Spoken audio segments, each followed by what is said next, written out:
This is the Billion Pound Sticks Club podcast, Drum Disputed. Feel the beat. Drop. Yeah. I said it right, Josh. Yak to Zak. What's up? Hey, for everybody we're doing something different again. This time we're gonna stay on topic this time. All right, Kurt Dog? No backslide, no veering off into the back roads. Let's just stay right on point with our list today. Alright, so it's been a busy week. It's been a busy week in the drum world, huh?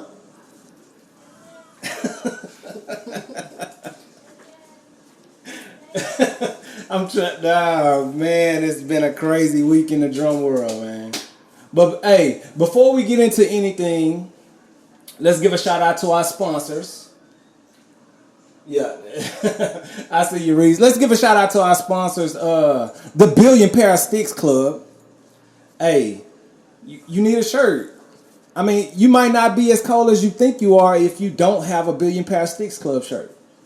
I'm rocking one right now. You can see that. So, we got 4 topics today. I don't know if I want to get into that, Josh. We're going to stick to the script today. All right, we got 4 topics that we're going to go over. Let's talk about the role of a drum instructor. And then we're going to get into plug and play. And once we get into that segment, I'll break down why it's called plug and play. And then we're going to talk about what makes for a good cadence. What makes a good cadence? And wrapping it up, we're going to finish with the section of the week. There's a ton of sections out there, but we can only choose one. And we did. What's up, Jazz? I see you. Alright, so Kurt Dog, talk to me. I always like to, start it off by asking you these questions, and you give me your feedback. We play well off of each other. I feel you, Josh. Here we go. Role of a drum instructor. Let's get into the role of a drum instructor. Like, what does it take to be a successful drum instructor? What's up, Dimp? I see you. What makes a good drum instructor a good drum instructor? Let me get your take on it first, and then I'm gonna give you mine. Well, first off, a good drum instructor needs to know his players. First off, you're a head coach. You gotta know your players. Yeah, but you like a head coach. You ain't necessarily out there on the field with them, but you pretty much orchestrating everything the line does. Mm-hmm. So all the little tidbits, I see you, Chauncey. all the little things that people don't really pay attention to, that should be your focus. Yeah. All the behind the scenes things. Okay. All the politics. Oh, it's a ton of politics. That should be handled. That should trickle down to the students. Yeah. You pretty much you the head coach of the line, pretty much. Right. And you good? Yeah. Because I don't want to cut you off. No, go ahead. So you said Prof. Jones. Prof Jones is the GOAT, and I'm gonna tell you why. Why I feel like Prof Jones is the GOAT when it comes to being a drumline instructor. And I know most people gonna start off by, I've never seen Prof Jones play. I've never seen him play this or this and that. And like, okay, but that's not what it's all about. I don't think. At least this is just my opinion. You gave yours, Curtis. I'm giving you mine. Okay. So I'm gonna piggyback off of what you said. You definitely got to know your players. Like like that right there is rule number one. Find out. You got to know your inventory. It's just like running a store. You got to know your inventory. You got to know, who plays what, who can do this, who can do that, who can, who's a hothead, who should I have leading the troops, who's my second in command, all that type of stuff, right? So you got to know your inventory. You got to know what you're dealing with. It's kind of like the mob. Yeah. So like all your problems should facilitate, in a certain order. If the tenor drummer's got a problem, they should reach out to the tenor drum section leader. If the tenor drum section leader can't figure it out, then maybe he should go to the section leader. And then if the section leader can't figure it out, then we're gonna go to our drum instructor. Right? And then the drum instructor will go to the band. And then drum instructor it's a cone effect, right? Yeah. Right. So yeah. So I dig that. It's definitely a cone effect. Mm-hmm. So when the politics of anything was to happen, you should be able to know how to keep it in-house. Yeah, definitely in-house. Should never get out. What's up, big boy? I see you. Right. So we got to keep it in-house, but at the same time, you gotta secure your job. Yeah, that too. Right. I mean, right. And I'm gonna just kind of be reading through your comments also. So I see Chauncey Sneed, my crowd brother. Me and Prof Jones didn't see eye to eye, but he supported me leading a good line. Yeah, exactly. Support is you definitely gotta support it. You gotta support your people. You know what I'm saying? Like they should never see you sweat. They should never see y'all bumping heads. But at the same time, you gotta be able to draw the line, right? Mm-hmm. Right. So you gotta have your people's back. Yeah, you definitely gotta have your people back. So one of the things when I was working with the line down at PV 2010, 2011, like one of the things that I definitely was, talking to the band directors about, like, hey man, we don't do all this practice just to play behind the band. Like, yes. And yeah, we might have a drum feature, but still, we stay here the longest. We practice the hardest. We want to showcase what we do. It all really depends on the situation, but just in all, and I kind of feel like where you're gonna go with it, you might be talking about, maybe playing on the sideline or, every stadium has a different situation. Every band has a different situation, but. When we standing up and we feel like it's go time, man, let us off the leash. But when you have a percussion instructor who's smart, he knows, well, I got 20 seconds. Let's fire off this first part and cut off. Yeah. And we good because, I got it. But so just being a drum instructor in general. So you're talking about, so you just said, knowing when to play, what to play. This is just my personal opinion. I feel like that's when you gotta let your section leaders lead.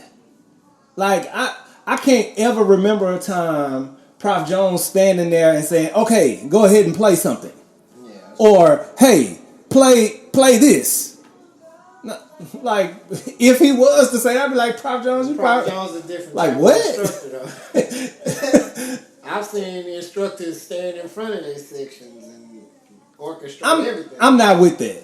I am definitely not with the sideline coaching. I'm not with the puff daddies. The puff daddies are drum instructors. I'm definitely not with that. Yeah. Like that's all in the cadence. all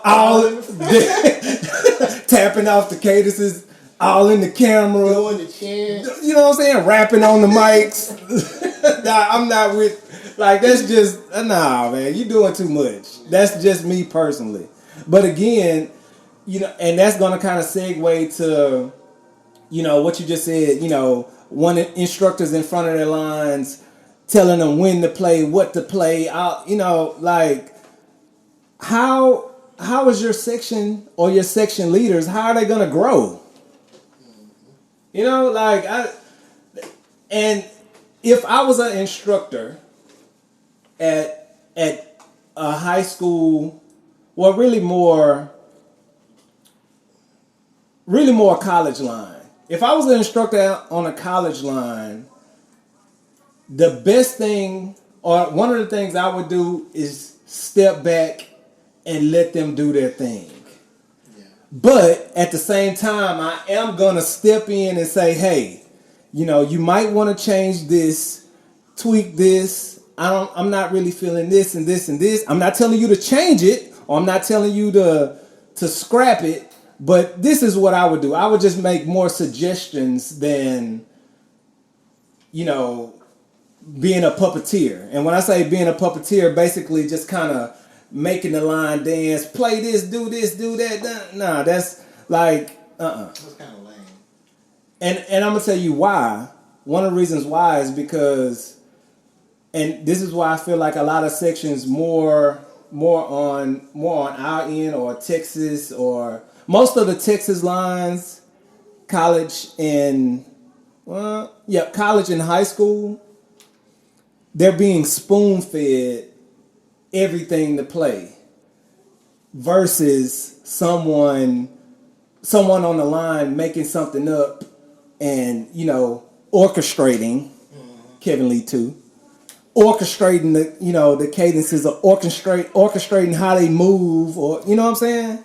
Like, that's one of the things I definitely would do. Just step back and let them do their thing, and at the same time, play the background and make sure that your line is keeping their identity.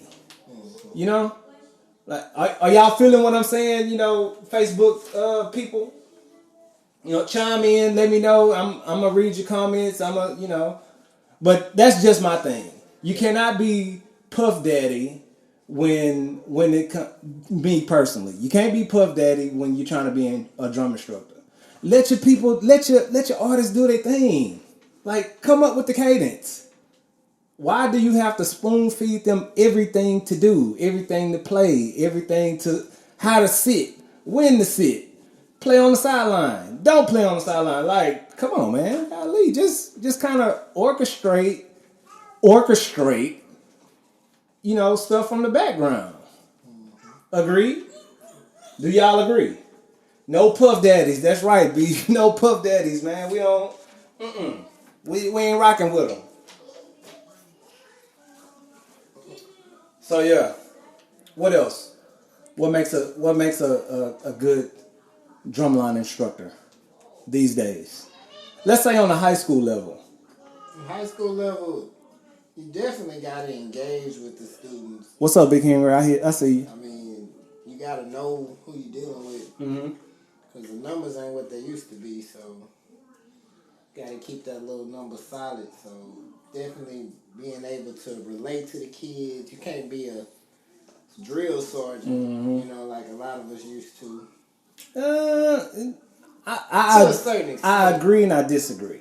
So like, this is just my thing on a high school level. If you were a high school drum instructor, now is where you can, kind of spoon feed as far as, hey, play this, play it like this, make it look like this, stuff, things like that. I think you can do that on a high school level. Ooh, you heard that sound? Somebody just hit me with the cash app. Somebody just bought a shirt. That's a first live on the podcast. Somebody bought a shirt right here. But okay, high school drum instructors. What did it in high school? Let them see. You play it first. Okay, Big Henry. One of the guys that taught me. When I was a freshman at PV, he was definitely one of the leaders. He was saying, with a high school line, you gotta let them see you play it first. Yeah, I mean, and that might work to a certain extent. And again, with a high school line, or really with every line, it's really, we're gonna get to middle schools, Kevin Lee. But with a high school line, it's really more repetition. Repetition is the key.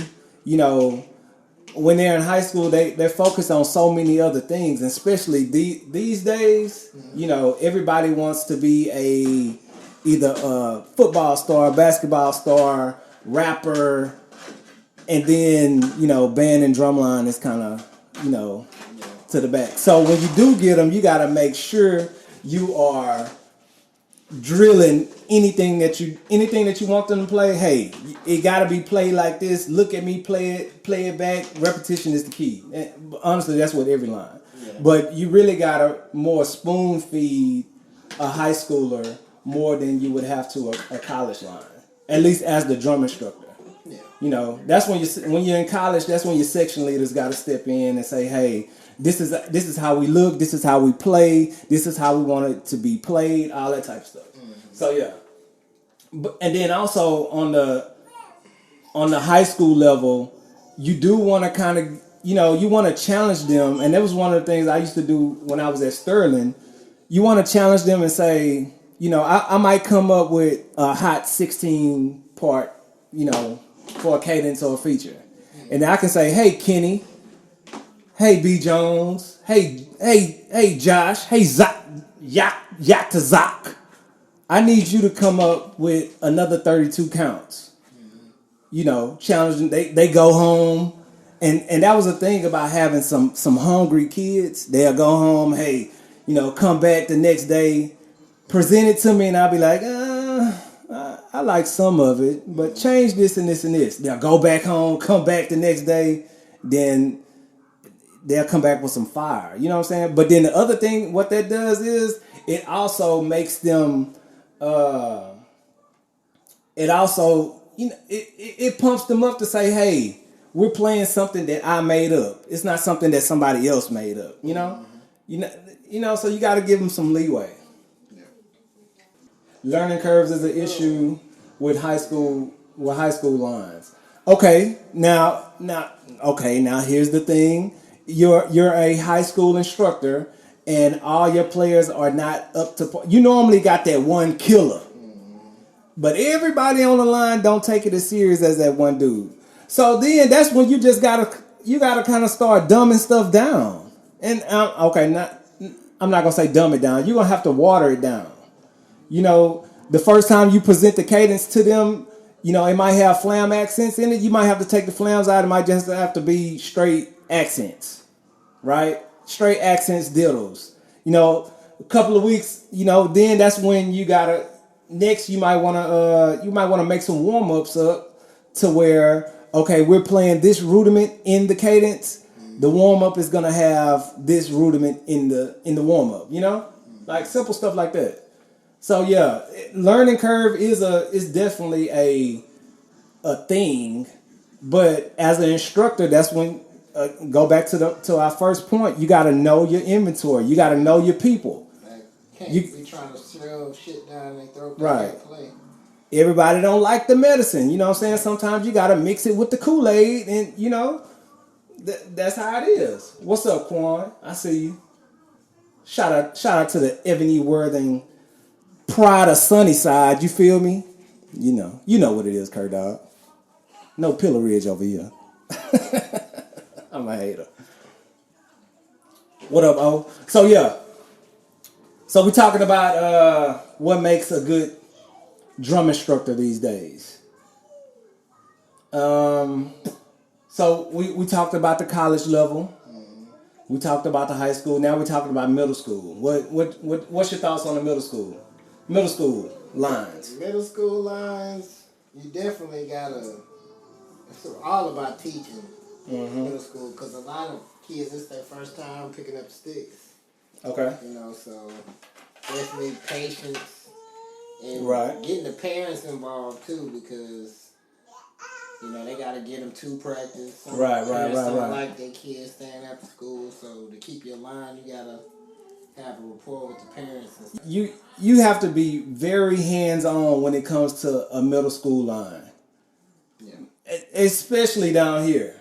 Because most middle school lines, you're not gonna get more than 10 to 15 kids.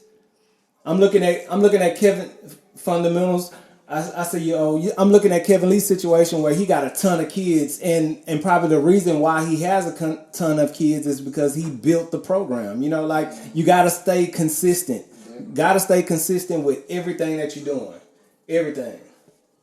They're like a sponge at that age. It's pretty much all new to them. Yes, it is. So however you want them to look, that is the best time to start instilling that in them. Yeah, very good point, Travis. Yeah.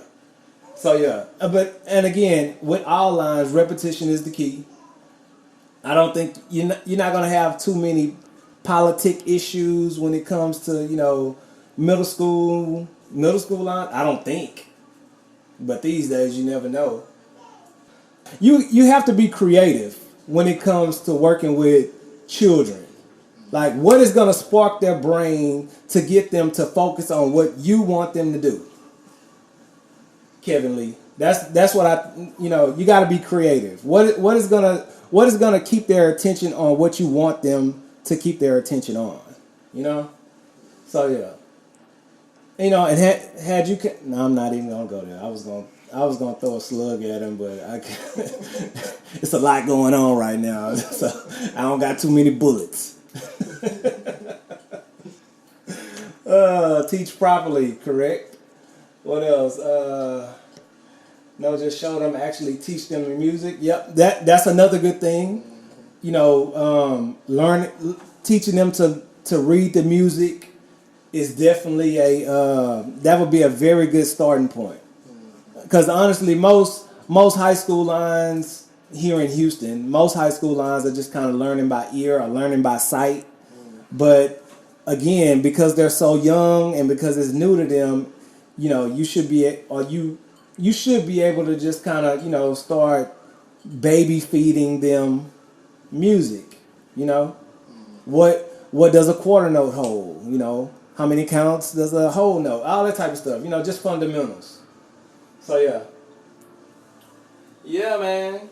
So again, college lines, dealing with college kids, dealing with grown people.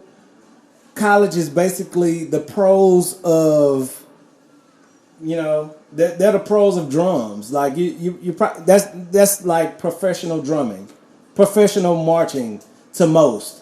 Unless you're going off to do the DCI thing, but most college lines, that's like the highest you're gonna get when it comes to playing. So by then they're grown. Let them run the show. Step back. And let them do their thing. You cannot spoon feed grown people. Like that's so whack to me. Let them decide what to play. Let them put it together.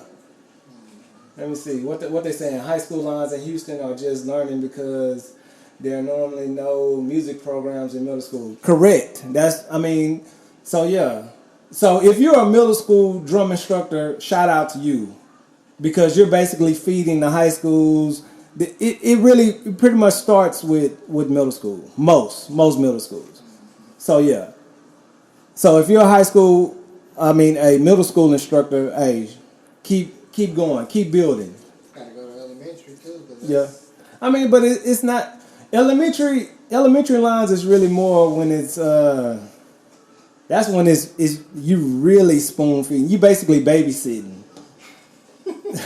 Structured babysitting. I'll say it's elementary line. Yeah.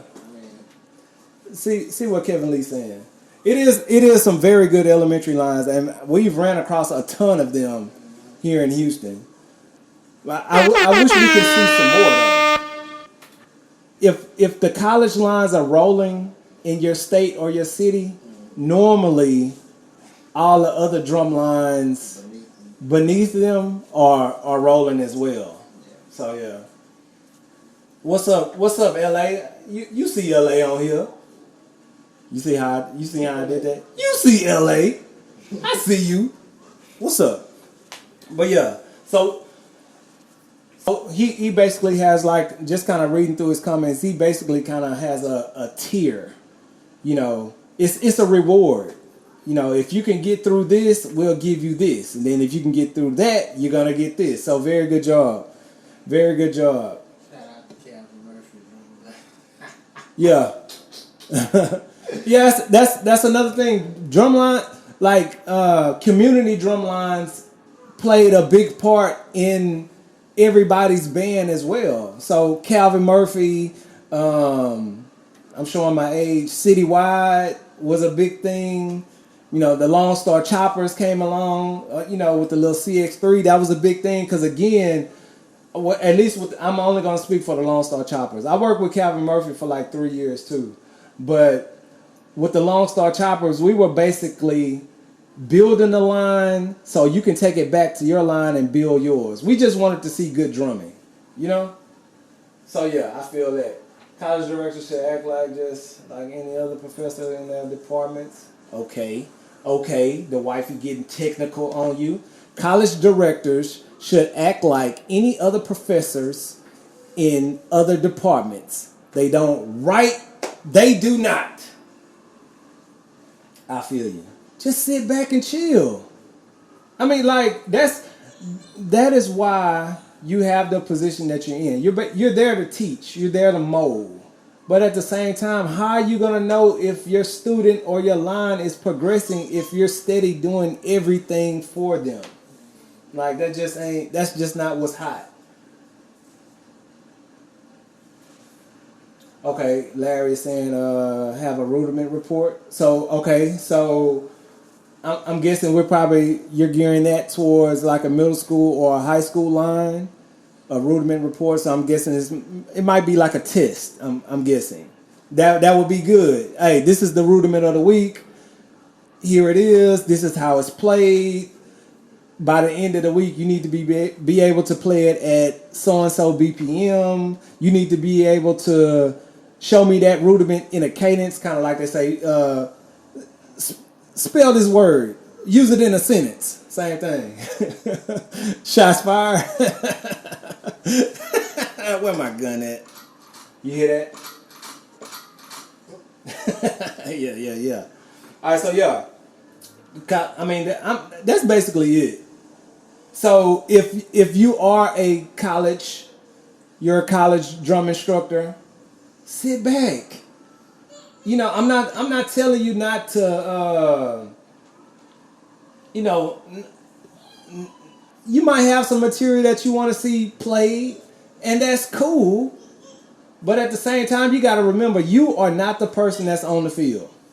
Like, at the end of the day, they not going to be on the Percussion Connection or in the Billion Pound Sticks Club talking about, man, Prof. So-and-so got smoked. Nah, they going to be like, man, Dog and them got done. They ain't got it. So just got to chill out. Just chill and let them do their thing. But at the same time, you do have to be able to put a lid on the activity of your line. And when I say that, I'm talking about on the drum, off the drum.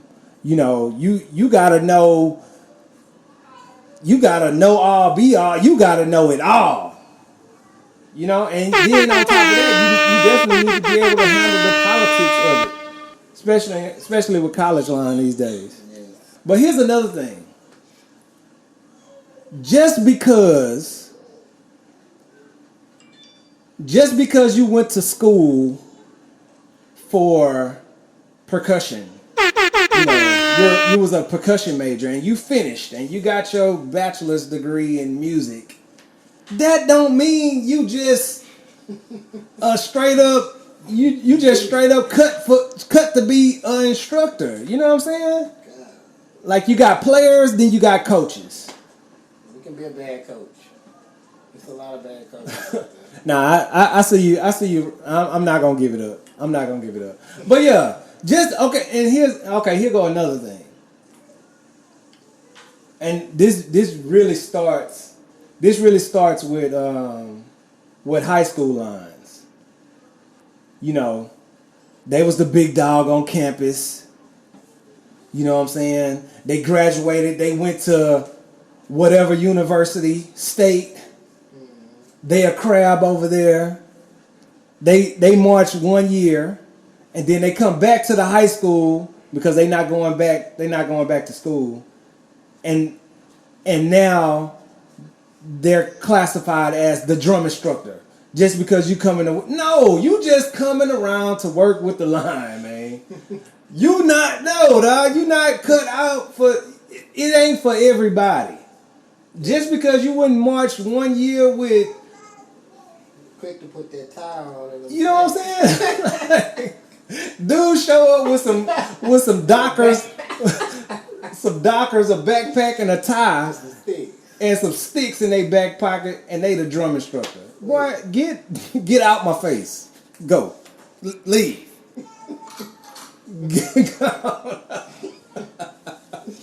You alumni, exactly. That's all you are. You alumni. You know what I'm saying? You chill out, move. Yeah, trainers, coaches. Yep. Trainers teach you how to play, coaches put you in position. Yes. Exactly. I love that though. You're not seasoned after 1 year. You was a crab doing what you was told to do. Pretty much. I mean, yes, but again, like it is very rare, for somebody to leave and come back and work with a line. That's very rare. I'm not gonna say it can't be done. I'm not gonna say it hasn't been done. I mean, but yeah, they do have a lanyard. They, that little field pass so you can get on the sideline. They got one of them too. But it's very rare for somebody to leave off 1 year, come back, and just know what to do. Like, I ain't seen too many LeBron James of drum instructing. It ain't too many of them.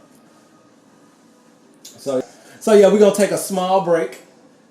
We're gonna come back. We'll get into the next topic. Appreciate y'all chiming in. We're gonna click off of this. Be ready to come back on. Be ready for the next topic. Yeah, I already put the topic list in the in the description. So, let's do it.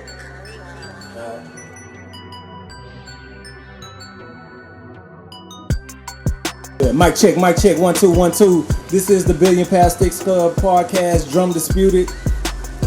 We back at part 2. Part 1 was the role of a drum instructor. What makes a good drum instructor? We had some real good answers, real good feedback from the podcast members that are watching. All right, next up, let's get into plug and play. So, and I know you're probably looking at it like plug and play. What does that mean? Skip Wilson is in the building. Can y'all hear that? Can you hear the horns? Can you hear my horns? Skip Wilson is in the building. But yeah, all right, plug and play. Let's get into it. So, most college lines, most high school lines, going into the summer, they already kind of have an idea of who's coming, who's marching, how we gonna set the line, all that type of stuff, right? Mm-hmm. All right, so this is just my personal opinion, and I just went back and forth with the missus on this, where as a section leader or as an instructor, those people that don't make the line, you still got to be feeding them. You still got to be working with them on the sideline, because you never know what's gonna happen, right? So that's why I named this segment "Plug and Play." Like, Bobby broke his leg. He can't march snare drum, but we got a set number on the line. We wanna. we should be able to just, all right, Bobby can't play, we're gonna plug in this person, boom, go. You know what I'm saying? Says me, Trap. This is my opinion. If you don't like, you can sit across the way and we can argue back and forth. We can skip, and Shannon Sharp this thing. Dog, you got. I was like, nah, we rolling with what we got. Why wouldn't you just plug in the next person? Like, What would have happened if? Half your line got cut. What happens when half your line get cut? You just gonna roll with what you got, huh? Nah, exactly. What if they had stopped teaching Joe B warm-ups or stopped telling them? What if they would have told him just nah? We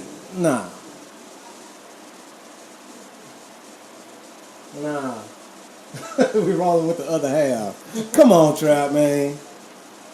But I'm just saying, like, how is the next person gonna get better? Yes, it's a two-way street. It is definitely a two-way street where the person that didn't make it, they gotta keep on pushing. But at the same time, you still got to be able to, you know, help the dude out, help the girl out. Come on. I can't take this dude serious, man. That dude say pull a piccolo player. Alright.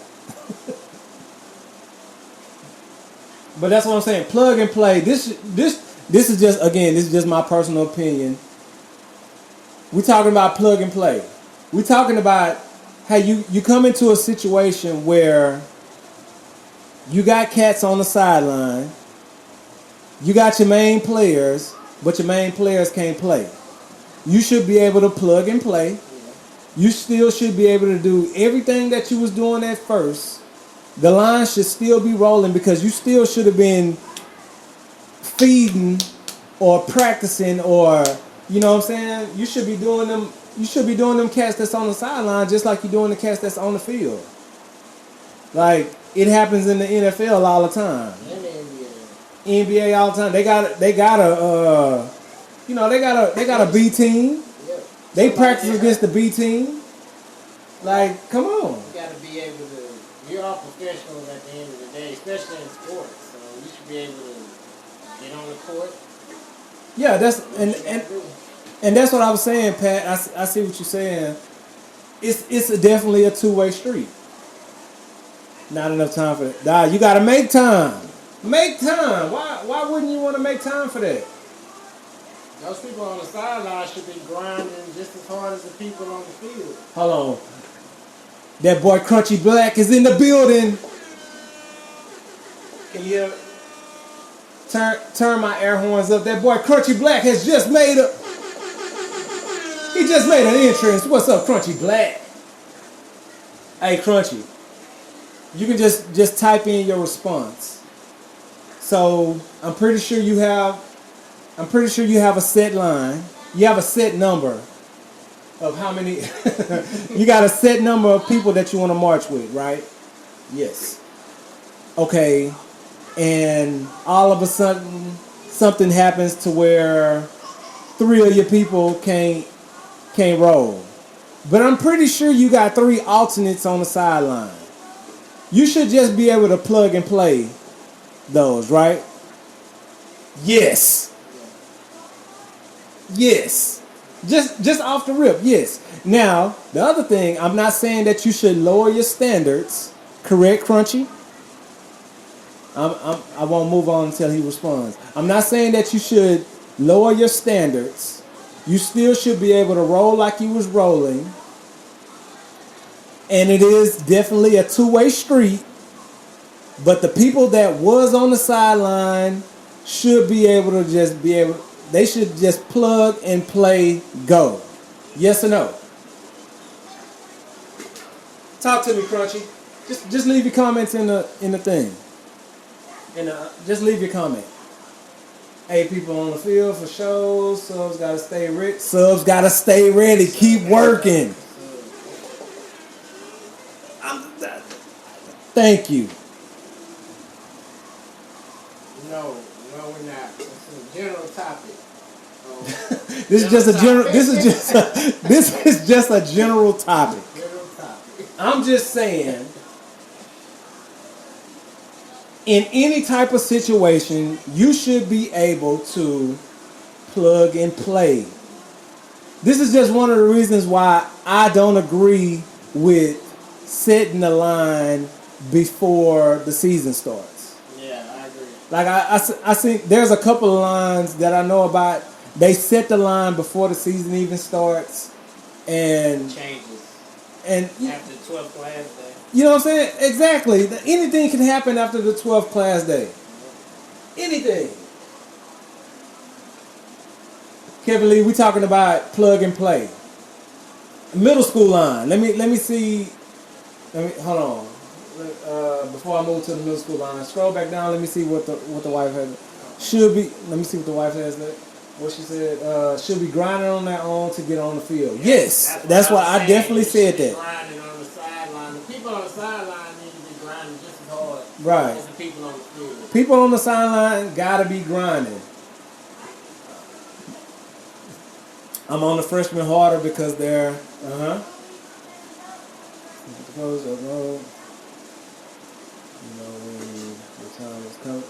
You know when your time is. You never know. You never know when that time is coming. Yep. So again, it's definitely a two-way street. They have to want it just as much as you want to give it to them. Pause. Man, this dude you know what? The next show we definitely. Because Curtis, you kind of just rolling with what I'm saying, and it's nothing wrong with that. But I need somebody to go back and forth with. You have to start bringing them on live or something. No, they need to be live in the studio. All right, let's go. I mean, you know. We have a special guest. Yeah, we're gonna try out a co-host next time. Yeah. Because again, like I said, it's definitely a two-way street. The other person has to want it just as much as the other person, as much as we want to give it to them. Pause. But again, you shouldn't have to, you shouldn't have to lower your standards or lower your line just because you got a situation. You know? I still should be able to come to the game and see the same exact stuff I was seeing first game. It shouldn't be no different. It shouldn't look any different. They saying you too friendly, I'm Curtis. the engineer, man. First of all. Yeah, really, Curtis just here engineering this thing. Sideline should be. Real time.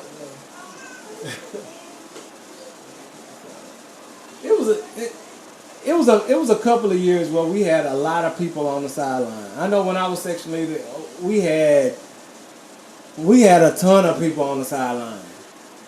But again, don't just be on the sideline chilling. Don't just come to band practice just to come to band practice. Man, go around the corner and work on the warm up. You'll march low. Oh. Crunchy said he'll march a lower number if the people aren't ready. Agreed. I'm not saying you should lower your standards. I gotta let him talk sometime, man. Golly. Let the boy make it. So yeah.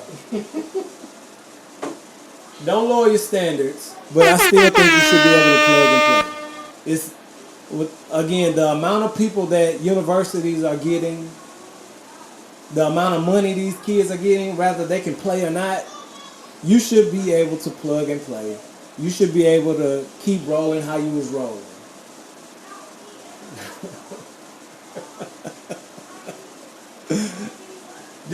This one was gonna be a short one, but like I just felt like it was a topic that we needed to cover. You know, plug and play. All right, let's move on to the next subject, and this should be a good one, at least for most. And I would love to hear. Let me see. Crunchy got one more thing for us because we only 32 on the field, but 50 total. Sideline goes for practice. Cool. And now here's the other thing. As an instructor, what's up, Waylon? You should be head drum major. Tell him to add me. Tell your band director to add me. You should be head drum major. But I'm looking at what you're saying, Crunchy, and basically he's already set a standard. He set a standard for when you're on the field and when you're off the field.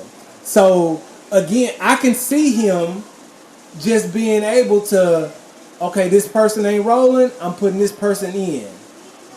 Okay, that person ain't ready. I'm rolling with this. I'm not. Again, I've said it 1,000 times. I'm not asking you to lower your standards, but again, you should be able to plug and play, whatever the situation is, and that also kind of piggybacks off of what a true drum instructor should be doing. Also piggybacks off of, what are your section leaders doing? You know, you gotta know what's going. You gotta know your people. You gotta know what they can do, what they can't do, what they need to work on, all that type of stuff. Yeah. All right, so let's move on to the next subject. That was a quick one. I just felt like we really needed to holler. We needed to talk about that plug and play. We talked about the role of a drum instructor. You missed that one, Crunchy. I wish you was on for that one. It's all good. This next one, let's talk about what makes a great cadence. Like, what are the ingredients of a great cadence?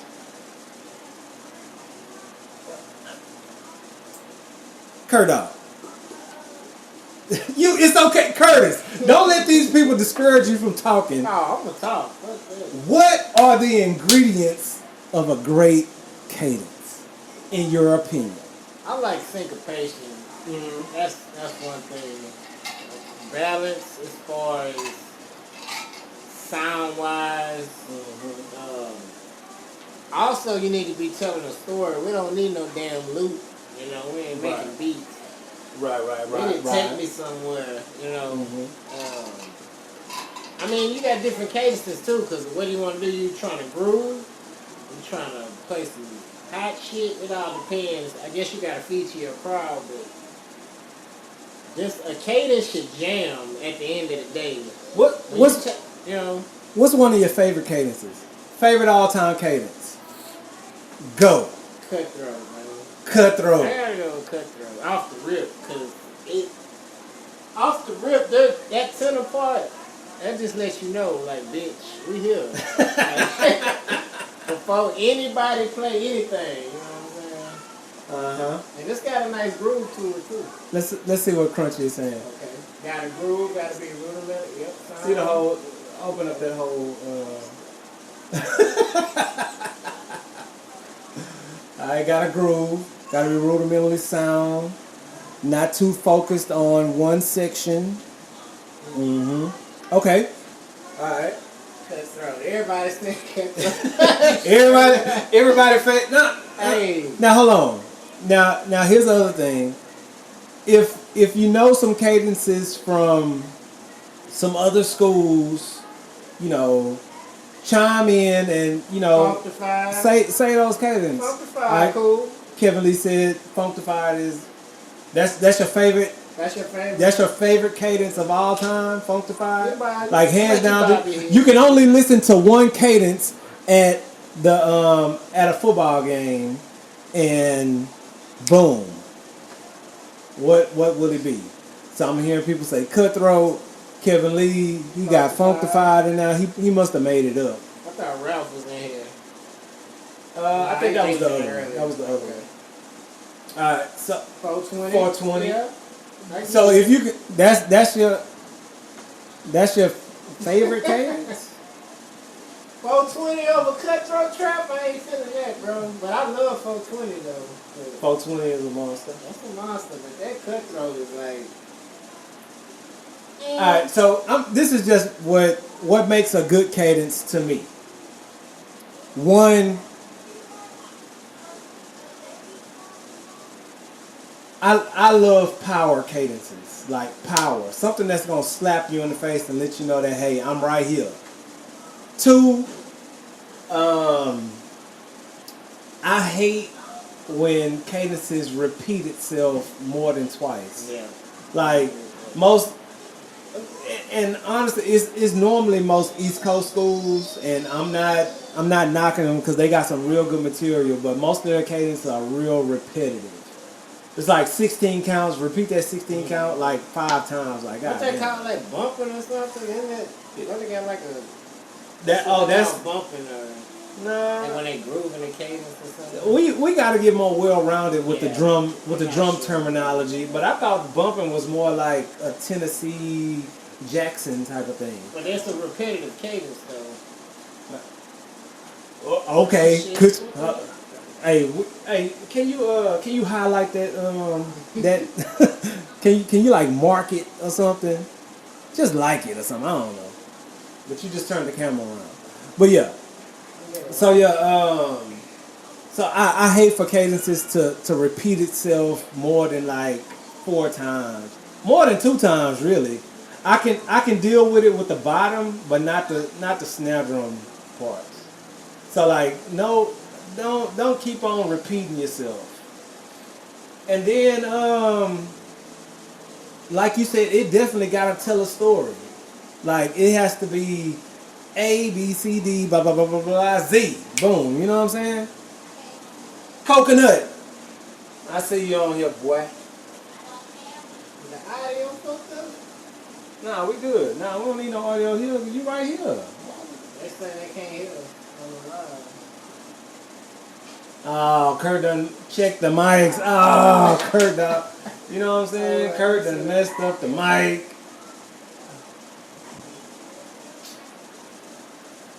Check it out. Can y'all hear me now? Can't hear anything. They can't hear anything. Just unplug it from the thing. I mean, we don't have to sit on TV. We know we live.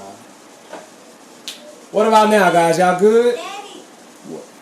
You ready? Okay. Huh? What? Oh yeah, you good. Y'all good now? Can y'all hear now? Are they good now? No, I don't know. We'll keep recording. I'm Just gonna start it over. And then I'll just cut that out. I don't know what the fuck happened. Yo, we back. Hey, we back. We'll let them get back in right quick.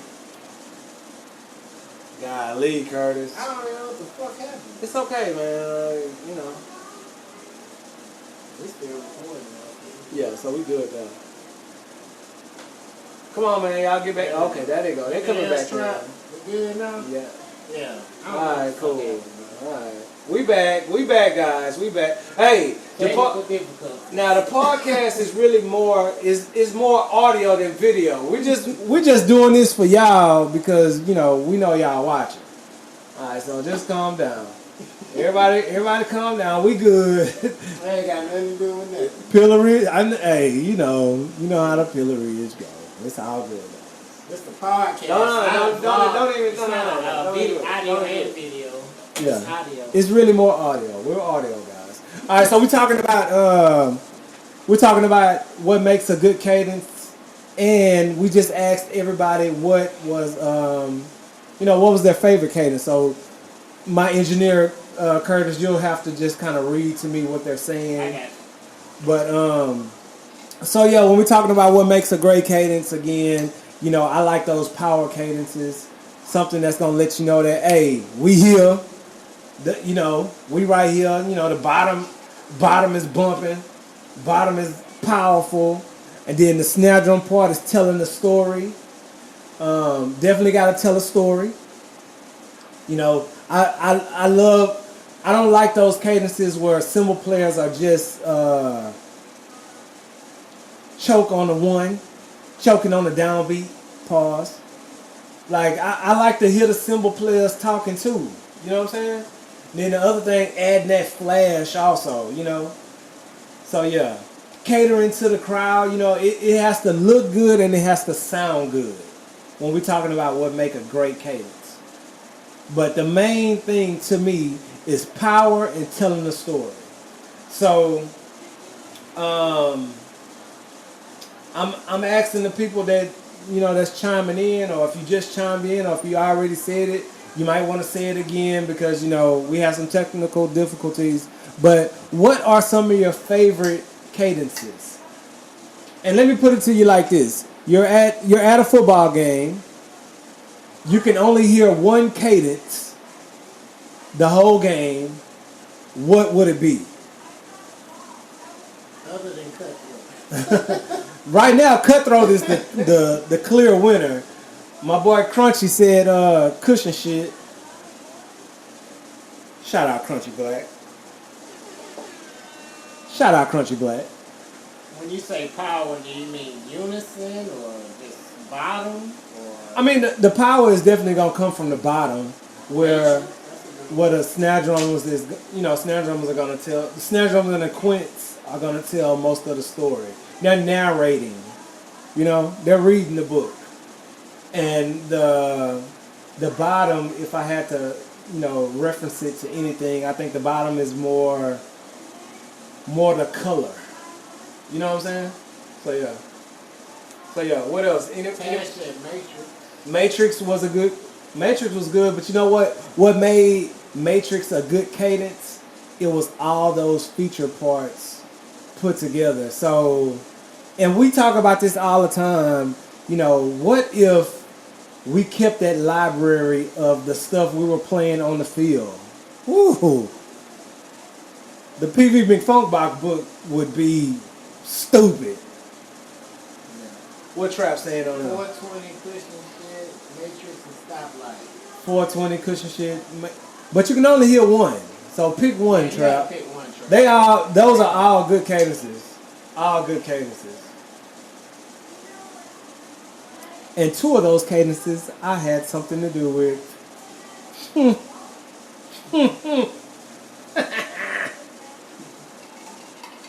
420. He's still going with 420. He's still going with 420. 420 is dope. 420 was a lot. Hey, when Sean or when Pac-10 came to the house, with that cadence, he was like, man, I got this. This is when I was staying at the Bat Cave. He was like, man, I got this groove cadence, man, that, I'm trying to do something with. It's called 420. And of course, I'm not gonna get anybody in trouble, but we all know what 420 means. 2001. That's the year? Yeah. 2001. Yeah. Wow, that's crazy. But he was like, yeah, man, it's this cadence called 420. It's like the international time to smoke. And cigars. Smoke cigars. So yeah. And he had this small little beat machine. And he had like some scraps of paper where he had wrote down the snare drum part. And when I heard it, I was like, oh shit, man, just let me put a little one part on there. Like we stayed up like all night messing around with that cadence, man.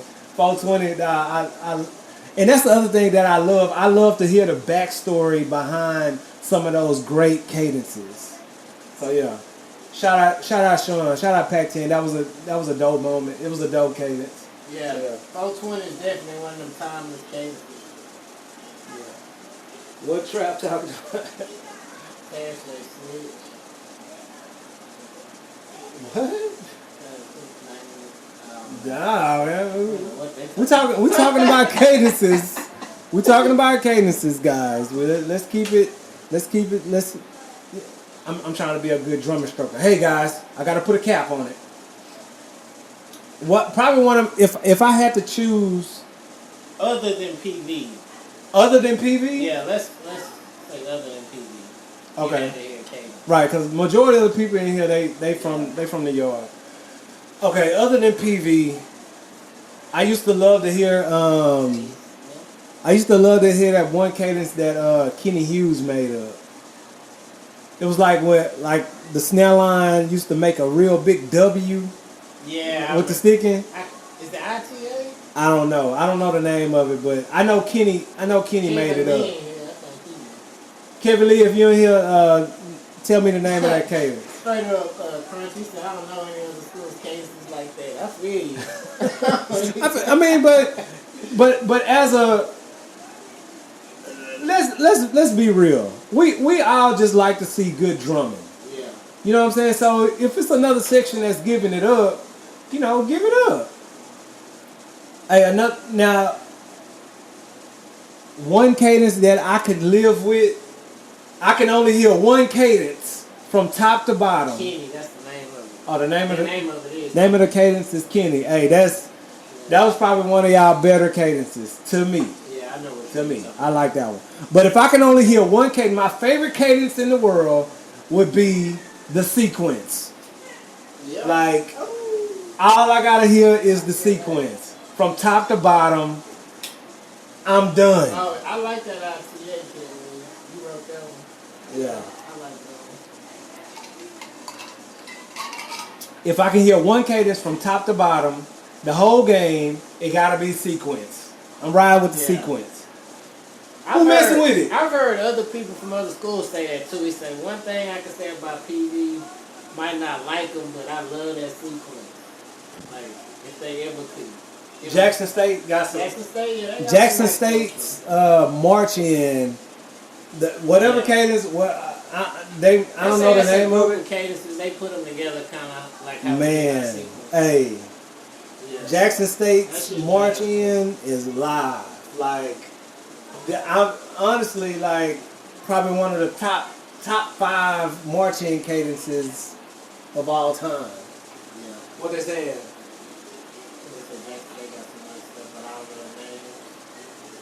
Yeah, she got the best dance song for it. They do. Yeah, they do. Give hands down on Jackson State. Like they are a human. They are they're basically like a drum section. I mean a drum set. A drum set. GI. GI, yeah. GI drum. Yeah, GI was a good one. So yeah, so we got feeling in good. I like how they feel they song. Right. So far, you know, we got people saying cutthroat, and I think can't you put that in the can't you make it a question? If not, don't do too much. This one I'm gonna do. Yeah, he'll mess around and knock out the sound again. This is what I'm gonna do. Leave in the comment your favorite, you know, for people that's gonna listen to the podcast later on, or you know, after we're done with this. Leave in the comment your favorite cadence. You can only hear one cadence when you're at a football game. The whole game, you can only hear one cadence. What cadence would it be? Mine is the sequence. I've heard cutthroat. I've heard cushion shit. I'm liking some stuff that that North Carolina A&T is doing. J State marching cadences are live.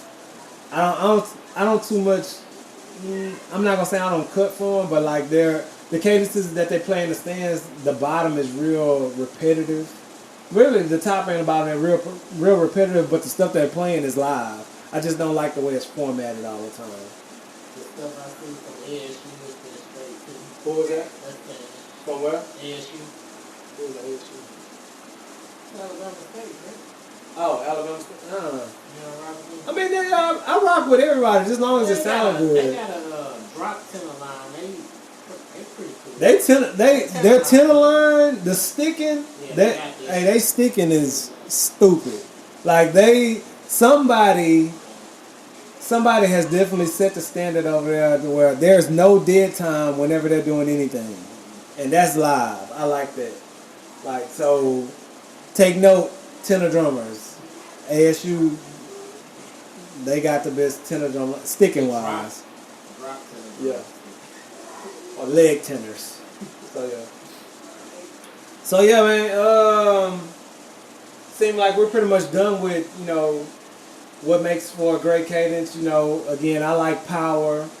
I like for it to tell a story. Yeah. What we could have elaborated on, we probably gonna have to do with the next one. Yeah. What each section should be doing. Yeah. In that cadence.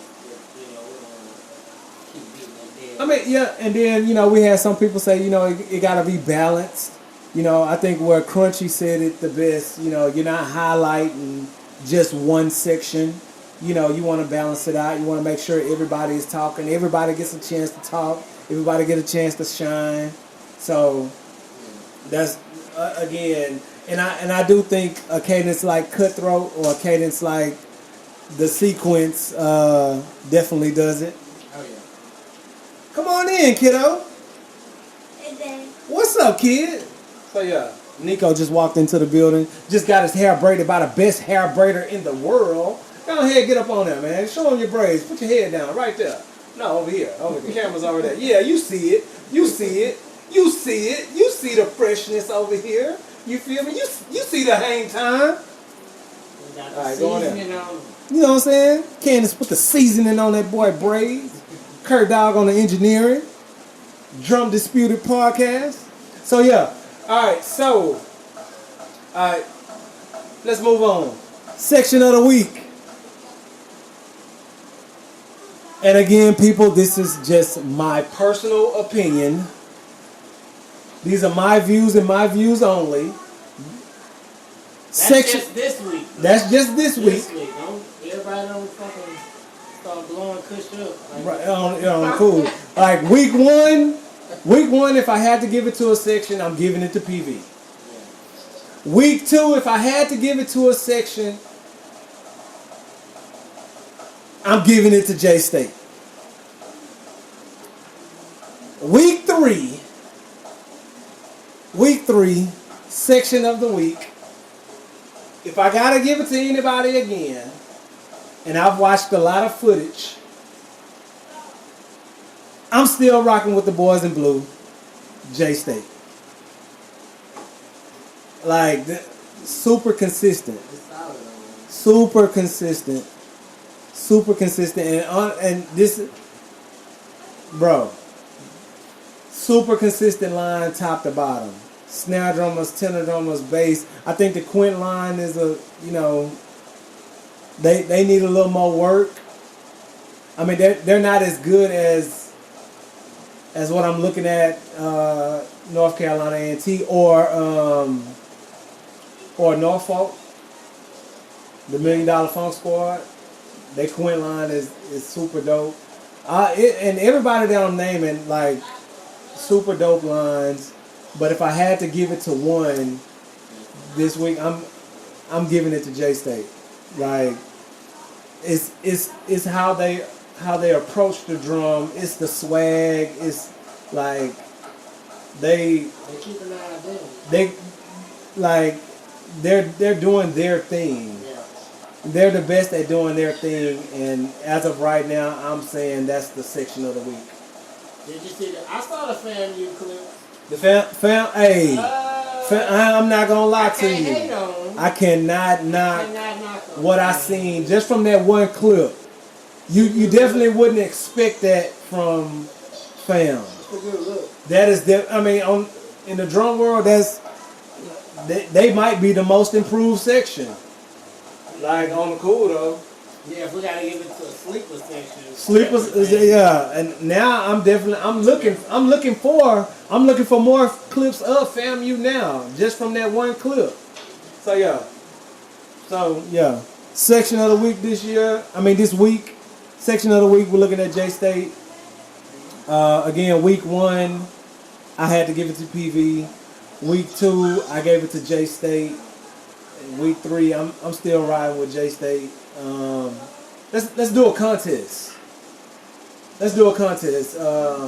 By week 16, the section with the most section of the week votes, we're gonna throw this section leader a T-shirt. You know what I'm saying? Billion Past Sticks Club. That's what we're about. Hottest thing on the street. Now, I mean, like you might not be as cold as you think you are if you ain't wearing one of these shirts. I'm just saying. Like, first time ever, we sold 2 shirts on live during the podcast. I mean, so we still in season 2. So we still in season 2. Season 2 is about it's about personals. Then get your shirt now. Get it now while you can. Hey, so yeah, we wrapping up for the day. I appreciate everybody who had a chance to listen, everybody that's on the live feed. Leave your comments, like it, share it. Shout out Curtis for engineering. Shout out Candace for doing my kids' braids. Best braider in the city. What's up? What you got? Before we go, What you got? we had the National Battle of the Bands. National Battle of the Bands. We gotta say something about that. There was some drum shit going down. No, yeah, the battle, Yeah, the battles. We gotta at least say something. We watched the young dog shine. Yeah. The young dog from PV, he was shining, and man, that's Yeah, I had to that's kind of like the nah. Let's say that for the next episode. Okay, We can just talk about battling or battles. battles period. Battles, period. That's a whole topic. Because it went from a table battle into a cyber battle into a meme battle. Like, so that's definitely a whole. So that's the next episode. Next episode, we're gonna be talking about battling.